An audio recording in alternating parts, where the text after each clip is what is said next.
एक बार फिर स्वागत आप सबका उत्तर क्लासेस रायशनगर में। मैं मंगल मुकेश सैन। जैसा कि हमने अभी तक जो हमारा प्रकरण था संधि का वो पढ़ रहे थे, उस संधि के अंदर हमने अभी तक जो स्वर संधि है उसके 3 भेद हमने पढ़े हैं, जिसके अंदर हमारा प्रथम जो भेद था दीर्घ संधि, उसके बाद गुण संधि, और पिछली जो क्लास थी हमारी हमने उसमें पढ़ा था वृद्धि संधि।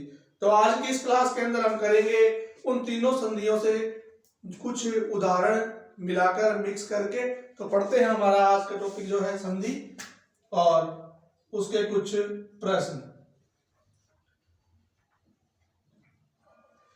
हमने पता है कि अभी तक पढ़ा तो उसमें जो दीर्घ संधि है उसमें हमारे 3 जो स्वर थे वो आते हैं। आ आता है, दीर्घ ई, दीर्घ ऊ। उसके बाद गुण संधि हमने पढ़ी, उसमें हमारे पास था ए, ओ और अर। उसके बाद हमने जो तीसरी हमारी संधि वृद्धि पढ़ी, उसमें हमारे पास था ऐ और औ। यानी कि अब इन तीनों संधियों के अंदर कोई भी यदि आपको प्रश्न पूछता है तो आप आराम से उसको कर पाओगे। पहले आप ये देखिए कि आपके जो संधि हो रही है उस संधि के अंदर स्वर कौन सा बन रहा है। फिर यदि वो विच्छेद पूछता है आपको तो आप उस वर्ण को पहचानेंगे, जहां पर वो वर्ण जाके मिलता है तो वो उस वर्ण कौन सी संधि में आता है, वो बनता किससे है, तो हम उस प्रश्न को हल कर पाएंगे। अब हम कुछ उदाहरण लेते हैं उन तीनों संधियों के अंदर। तो सबसे पहला उदाहरण है हमारा 1 नंबर पे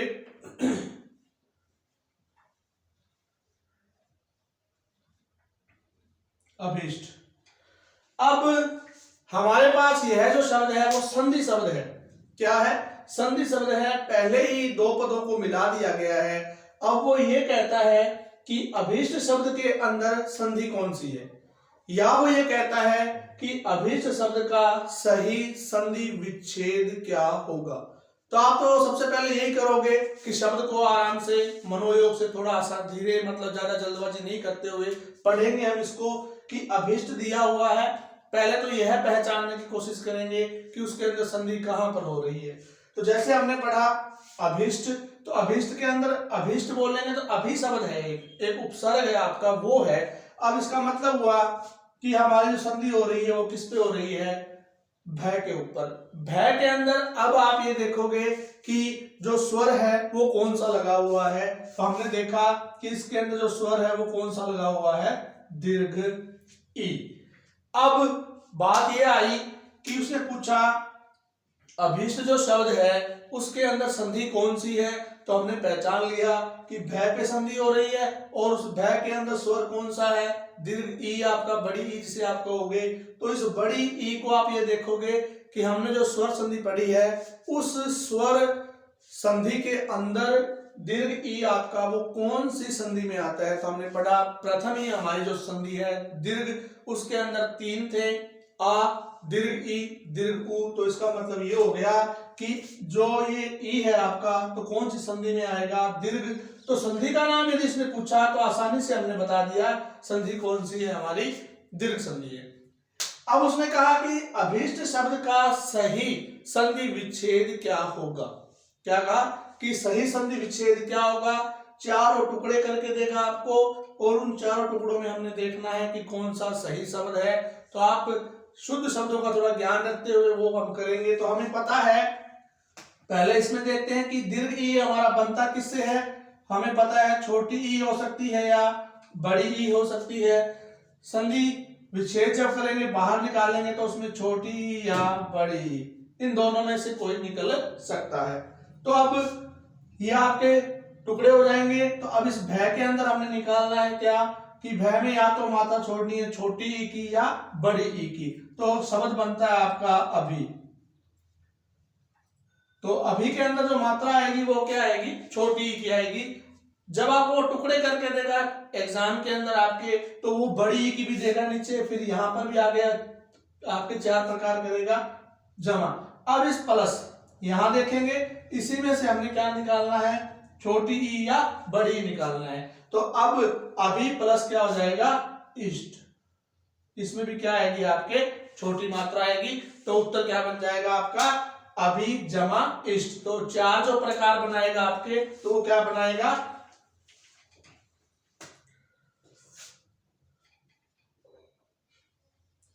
अभी जमा इष्ट, अभी जमा इष्ट, अभी जमा इष्ट। ये वो आपको एग्जाम में 4 भेज देगा। वो ये कहेगा अभीष्ट का सही संधि विच्छेद क्या है। तो आप ये पढ़ोगे चारों, तो आपको ये ध्यान करना है कि अभी में इसमें बड़ी मात्रा दे दी इसने, यहाँ तो ये सही है आपका, ये सही है आपका, किंतु ये गलत है और ये भी गलत है और ये भी गलत है। तो आपका आंसर सही क्या होगा, अभी जमा इष्ट। तो ये हो गया हमारा एक उदाहरण। अब आगे बढ़ते हैं। उदाहरण है आपका नंबर 2 पे, विच्छेद लेंगे हम अब। आत्म जमा उत्सर्ग। आत्म जमा उत्सर्ग में संधि कौन सी है, पूछा। वही बार बार नहीं दोहराएंगे, थोड़ा जल्दी कर लेंगे अपने प्रश्नों को। आत्म जमा उत्सर्ग, अब हम देखेंगे यहां पर ए है, यहां क्या है, ऊ है। ए और ऊ जब दोनों मिलेंगे तो क्या बनेगा, ओ। ये तो हमने याद कर ही लिया कि प्रथम जो पद है उसका अंतिम मैं में स्वर क्या है, ए का। उसके बाद आगे स्वर कौन सा दिया हुआ है, ऊ का। ए और ऊ जब तुम मिलेंगे तो क्या हो जाएगा, ओ। और ओ हमारा कौन सी संधि में आएगा, हमें पता है, गुण संधि के अंदर। तो इस संधि का नाम पूछा, तो संधि का नाम तो क्या हो गया, गुण संधि। अब वो ये कहता है कि आत्म जमा उत्सर्ग का संधि शब्द क्या बनेगा। ये तो है आपका विच्छेद, हमने बनाना है संधि शब्द। करना कुछ नहीं है ज्यादा है, आपको यही पता है कि ये तो जमा के बाद में हमने क्या ओ बना दिया। अब हमें ये पता है कि ये जो ऊ है हमारा, वो इस मैं को आकर क्या कर देगा, ओ स्वर दे देगा। तो क्या हो जाएगा, आत्मो। आगे पीछे जो दिया हुआ है हमें उसमें कोई छेड़छाड़ नहीं करनी है, तो शब्द क्या बन जाएगा, आत्मोत्सर्ग। तो सही संधि शब्द क्या बन जाएगा, आत्म जमा उत्सर्ग का आत्मोत्सर्ग। उसके बाद है हमारे पास उदाहरण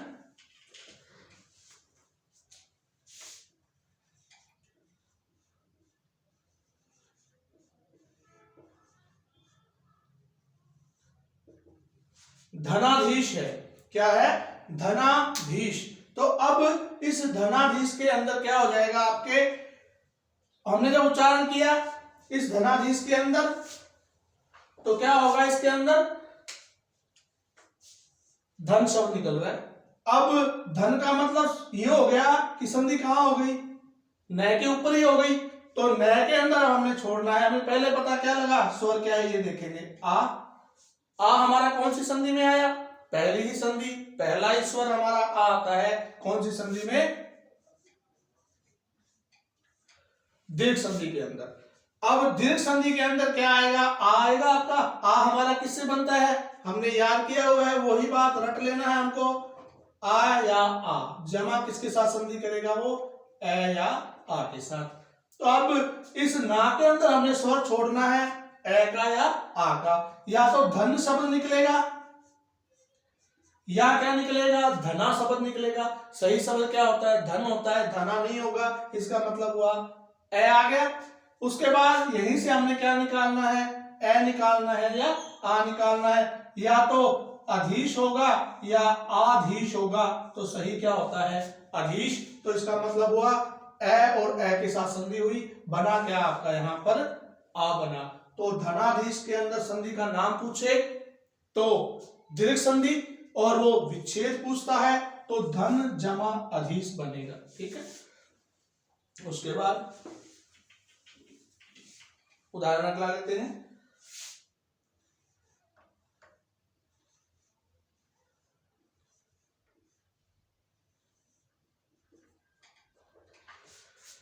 शब्द है हमारे पास देवेश। क्या है, देवेश। देवेश हम बोलते हैं तो देव शब्द हमारे पास निकलता है, देवेश ईश भी मान लो निकलता है। अब हम देखेंगे संधि कहां हो रही है, वह के ऊपर। वह के अंदर स्वर कौन सा दिया हुआ है आपके, ए का। तुरंत दिमाग में आ जाएगा कि वह पे संधि हुई, ए दिया हुआ है। ए हमारा कौन सी संधि में आता है, गुण संधि के अंदर। तो संधि का नाम क्या हो जाएगा आपके, गुण। अब उसने पूछा कि देवेश का सही संधि विच्छेद क्या होगा, तो हमने इस ए पे ध्यान देना है। ये हमारा ए बनता किससे है, तो हमने पढ़ा हुआ है ए हो सकता है या आ हो सकता है। संधि किसके साथ करेगा, वो छोटी या बड़ी ई के साथ। तो बनेगा क्या आपका, ए बनेगा, यानी ए हमारा बनता है ए या आ जमा इ या ई के साथ। अब इस व के अंदर हमें मात्रा छोड़नी है ए की या आ की। देव होगा या क्या होगा, देवा होगा। तो सही देव होता है, स्वाभाविक है। इसी में से क्या निकालना है, छोटी ई या बड़ी ई। तो इस होगा या ईश होगा। तो सही शब्द क्या होता है, ईश होता है। और मैंने आपको पहले भी कहा था कि इस शब्द को ध्यान रख लेना, ये बहुत सारी संधियां करवाता है। तो बड़ी ई की मात्रा आती है ईश, और एक इसी का मिलता जुलता ईश्वर शब्द है, ईश और ईश्वर। तो उसमें दोनों में क्या आएगी, दीर्घ ई आएगी। तो देवेश का सही संधि विच्छेद क्या हो जाएगा, देव जमा ईश, देवेश। उसके बाद हमारे पास उदाहरण है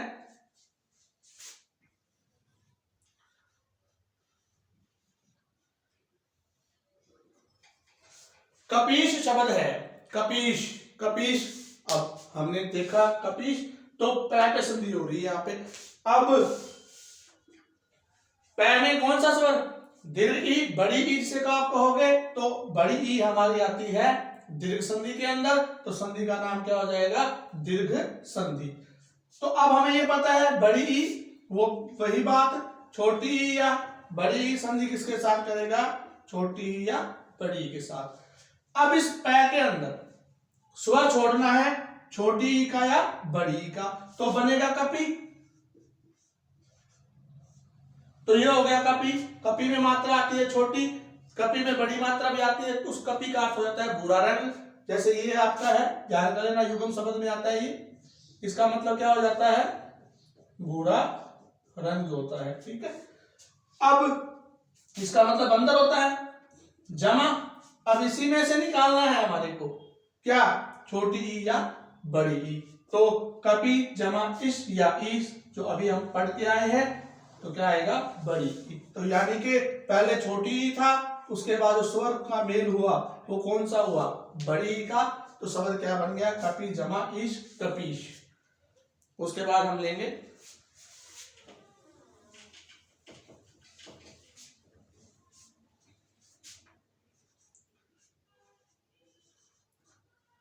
चंद्र जमा उदय। चंद्र जमा उदय हमारा शब्द है। इसमें पूछा इसने क्या है, चंद्र, यानी लास्ट में हमारे पास रे है, रे में कौन सा स्वर दिया हुआ है, ए का। आगे हमारे पास क्या है, उ। ए और उ दो हो गए हमारे पास। अब हमें यह पता है कि ए और उ जब मिलाते हैं दोनों को, किसको, ए को और उ को जब हम मिलाते हैं तो क्या बनता है, ओ बनता है। ए और उ जब मिलेंगे तो क्या बनेगा, ओ बनेगा। फिर हमें यह देखना है कि ओ हमारा किस में आएगा, गुण संधि के अंदर। गुण संधि में कितने आते हैं, 3, ए, ओ तथा अर। तो ओ हमारा आ गया गुण में। संधि का नाम पूछा तो क्या हो गया, गुण संधि। अब होगा क्या, करना कुछ नहीं है, विच्छेद तो बहुत आसान है।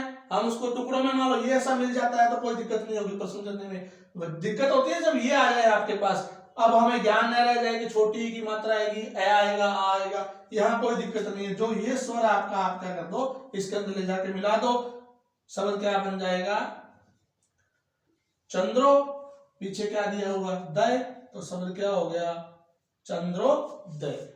ठीक है। उसके बाद लेते हैं एक उदाहरण और, जल जमा ओग। क्या लिया, जल जमा ओग शब्द लिया। यहां लास्ट में क्या दिया हुआ, ले, ले में स्वर ए का, जमा यहां क्या है, ओ। अब इन दोनों को हम मिलाएंगे, ए और ओ जब मिलेगा तो क्या हो जाएगा, औ, यानी ये बन गया हमारे पास औ। अब हमें पता है कि औ जो हमारा है वो कौन सी संधि में आता है, वृद्धि संधि के अंदर। तो संधि का नाम पूछ लिया, जल जमा ओग में तो कौन सी हो जाएगी, वृद्धि। अब वो पूछता है संधि शब्द क्या बनेगा, ये ओ इसको क्या कर देगा, औ कर देगा, शब्द क्या बन जाएगा, जलऊ। पीछे घ दिया हुआ है, जलऊ। कितना इजी है, कोई दिक्कत नहीं होगी यहां पर। उसके बाद हम लेते हैं आगे उदाहरण।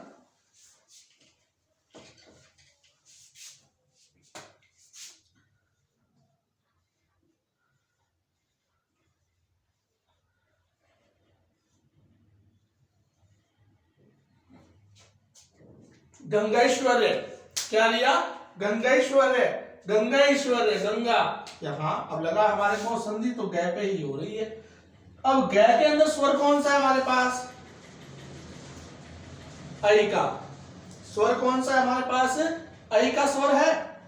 अब हमें ये पता देखना है कि ऐ हमारा किस में आता है, वृद्धि संधि के अंदर। वृद्धि संधि में दो स्वर ऐ और औ, तो ऐ किस में आएगा, वृद्धि में। इस पूछ ले शब्द का नाम क्या है संधि का, तो क्या हो जाएगा, वृद्धि संधि।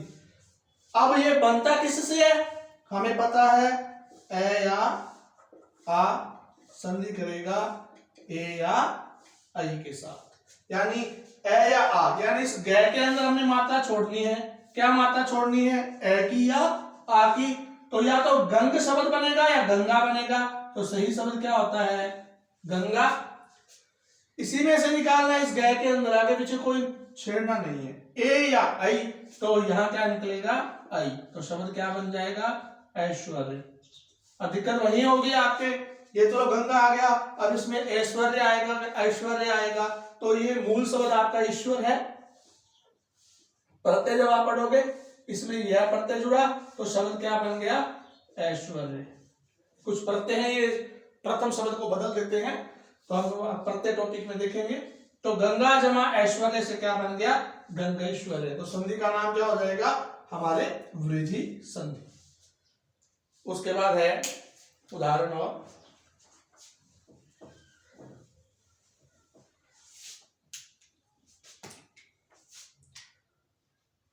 सु जमा उक्ति। सु जमा उक्ति जो शब्द है, संधि का नाम पूछा, हमने देखा यहां सु यानी उ, यहां भी क्या उ। समान वर्ण इन दोनों के अंदर ध्यान देना, सिर्फ आपके दीर्घ संधि में ही आएंगे। समान वर्ण किसमें आएंगे, दीर्घ में। उ उ दोनों जब मिलाओगे तो क्या बनेगा, बड़ा उ, दीर्घ उ से कहोगे। अब उ दोनों मिले तो दीर्घ उ हो गया। दीर्घ उ हमारा किस में आएगा, दीर्घ संधि के अंदर। तो संधि का नाम पूछ लिया तो क्या हो गया, दीर्घ संधि। अब करना क्या है हमारे को, कुछ नहीं, ये जो छोटा उ है इसको जाकर क्या कर देगा, बड़ा कर देगा। सु हो गया, पीछे दिया हुआ है वैसे का वैसा। तो संधि शब्द क्या बन जाएगा, सुक्ति। उसके बाद है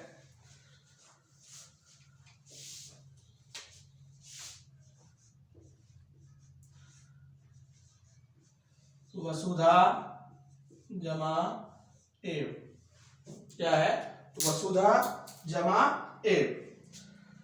वसुधा जमा एव, यहां पर क्या है, आ, यहां पर क्या है, ए। अब आ और ए को जब मिलाएंगे तो क्या बन जाएगा, आई। आई हमारा कौन सी संधि में आता है, याद किया हुआ है, तीन संधियां अभी तक पढ़ी हैं, दीर्घ, गुण, वृद्धि। तो वृद्धि के अंदर हमारा क्या आता है, आई आता है।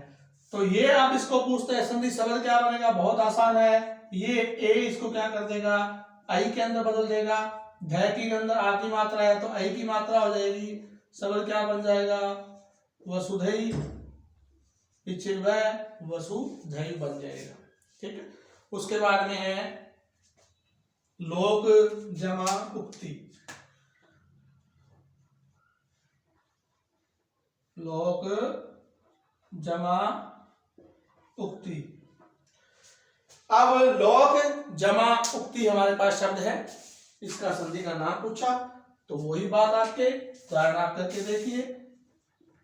ए यहां पर क्या है उ, ए और उ, तो ए और उ जब मिलेंगे तो क्या बनेगा ओ बनेगा। रट लेना है हमारे को ये चीजें कि ए प्लस ए मिलकर क्या बनता है आ बनता है, उसके चार भेद। ई प्लस ई मिलकर बड़ी बनता है, ए प्लस उ मिलकर ओ बनता है, ए प्लस ए मिलकर ऐ बनता है, ए प्लस उ मिलकर ओ बनता है, ए प्लस ओ मिलकर औ बनता है। यानी रट्टे होने चाहिए पूरे अपने पास। मैंने यही स्वर संधि आपकी है। उसके बाद उदाहरण के व्यंजन विसर्जन उदाहरण है, सिंपल है, वो कोई खास नहीं है। ए प्लस उ मिलकर ओ हमारा गुण में आता है, ये इसको ओ कर देगा। लोक तो है ही, क्या हो जाएगा इसको ऊ किया तो बन गया लोको। पीछे कति शब्द दिया हुआ है तो क्या हो जाएगा लोकोक्ति हो जाएगा, लोक जमा उक्ति। तो उसके बाद आगे उदाहरण लेते हैं हम, समझ आ रही होगी थोड़ी। बाकी उदाहरण आप अपने स्तर पे बहुत ज्यादा करना।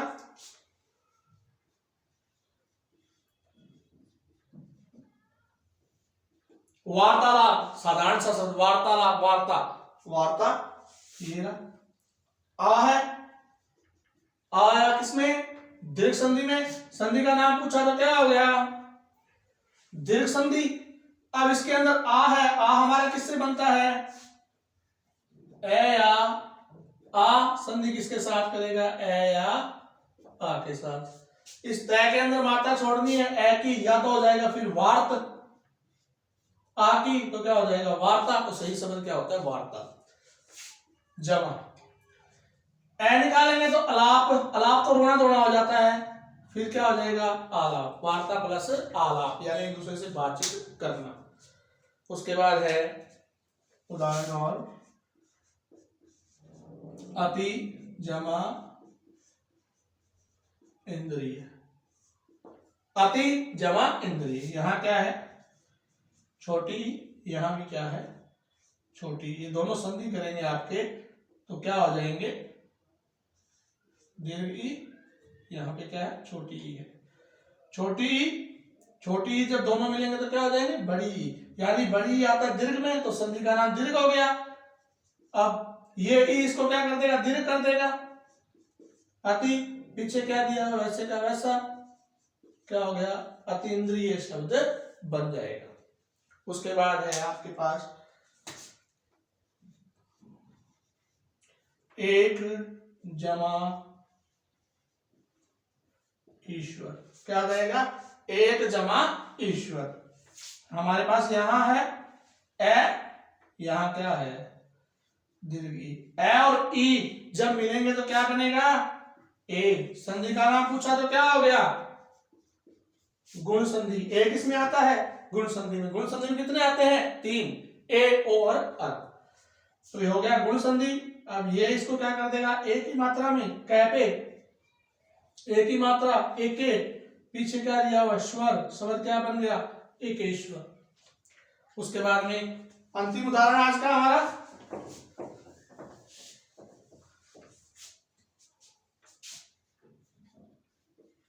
सप्त जमा ऋषि। सप्त जमा ऋषि।